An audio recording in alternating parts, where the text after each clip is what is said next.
जी sir, Bastar संभाग के अंतर्गत दिनांक 19 अप्रैल को बस्तर लोकसभा क्षेत्र तथा 26 अप्रैल को कांकेर लोकसभा क्षेत्र में चुनाव कार्रवाई प्रस्तावित है।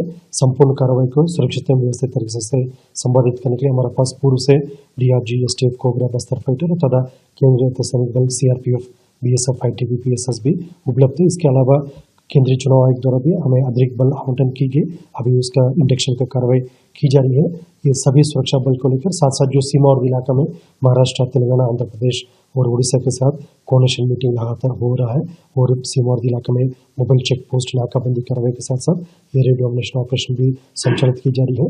इस प्रकार संपूर्ण इलाका में जो नक्सलवादी अभियान के साथ साथ जो रेगुलर जो चेकिंग का कार्रवाई, जिससे सीमा और इलाके में किसी प्रकार का कोई प्रतिबंधित वस्तु मतलब जो सीमा से अंदर ना आ पाई और इस प्रकार मतलब इधर का कोई भी जैसे आपत्तिजनक जो वस्तुओं या व्यक्तियों का जो संदिग्ध व्यक्तियों का मूवमेंट दूसरे इलाके में ना हो पाए, इन सब कार्रवाई अभी लगातार जारी है और हमारा पूरा कोशिश ये रहेगा मतलब चुनाव प्रक्रिया को काफ़ी अच्छी तरीके से और बिल्कुल एक प्रोफेशनल तरीके से संपादित करने की हमारा पूरा कोशिश रहेगा।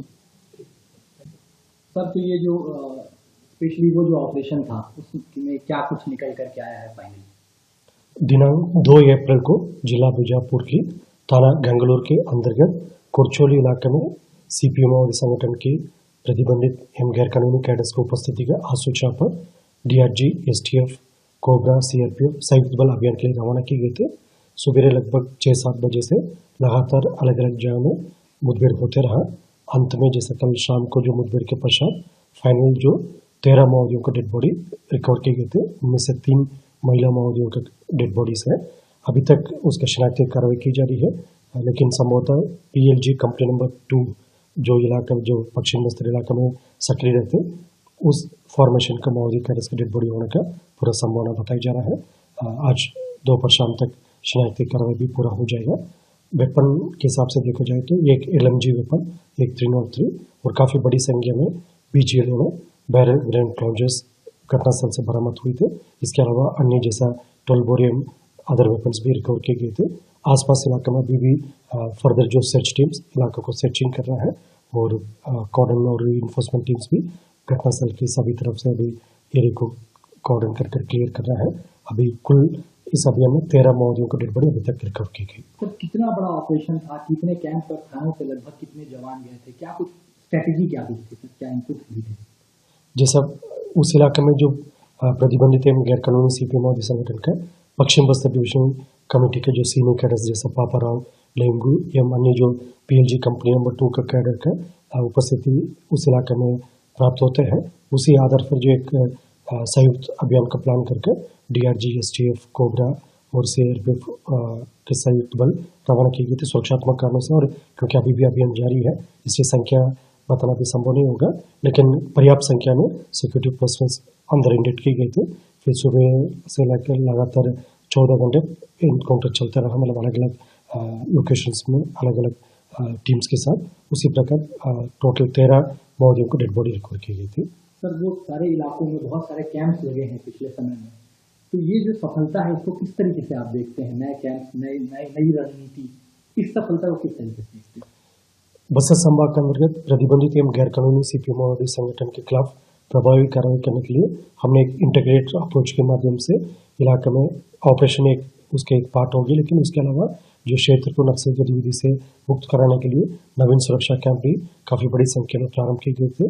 खासतौर पर जिस इलाके में माओवादियों का मजबूत उपस्थिति रहा, पहले पश्चिम बस्तर इलाका, दक्षिण बस्तर इलाका, इन इलाके में जैसे बासावड़ा से लेकर जगरोंडा, बेजी, चिंता गुफा, चिंतलनार, किस्टाराम, मिरतुर से लेकर गंगलोर तक और ऊपर जैसा पूरी बस्तर डिवीजन के इलाके में देखा जाए तो पल्ली बारसूर एवं अबुजमा क्षेत्र अंतर्गत भी और उत्तर बस्तर क्षेत्र में भी लगातार जो माओवादियों का जो सेफ कॉरिडोर जो माने जाने वाले इलाका में नवीन सुरक्षा कैंप प्रारंभ किए गए थे।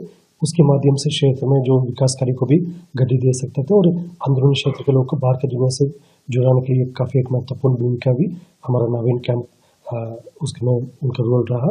उसके साथ साथ इलाका में जो मूलभूत सुविधा जैसा बिजली आपूर्ति, रेशन दुकान और आंगनवाड़ी, प्राथमिक स्वास्थ्य एवं प्राथमिक स्कूल वगैरह का प्रारंभ करने के लिए भी नवीन सुरक्षा कैंप एक इंटीग्रेटेड डेवलपमेंट सेंटर के रूप में कार्य किया है।